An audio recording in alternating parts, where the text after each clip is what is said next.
So kanina video is mo discuss ko sa implementing stack using a linked list. This kanina class is represent a node in a linked list. So kani is the data that the node holds. So mo ni ang data na gikuan sa node. Is ang kani is the next node in the list. So kuan kani is the constructor to initialize a node with data a public int data. So kani this data and class stack representing the stack. So this is and kani siya is the pointer to the top of the stack. So this is a kuansad is the constructor to capitalize an empty stack. So in dire is empty is method to check if the stack is empty. So the public void push is method to push a new element onto the stack public void gani. So new node equals new node data is to create a new node with the given data. So is dire sa kanin top is link the new node to the current top, and kani is to make the new node the top of the stack.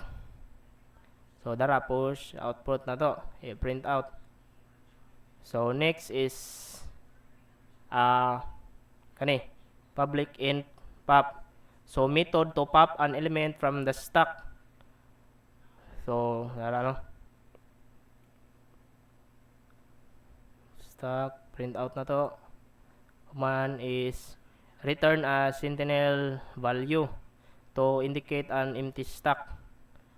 So int top data get the data from the top node, and there is top next is move the top pointer to the next node. So print out na to pop from the stack. So return is return the pop data. So int pick is method to pick at the top of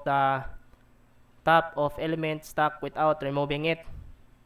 So public there is return a sentinel value to the empty stack. There is our main class to demonstrate the stack operation. So new stack create a new stack object. So the first is kaning stack push is so push element onto the stack. Kani stack pick is to pick at the top of the element. Kani dire is to pop the element from the last from the top there. There is top Japan is there is from the stack.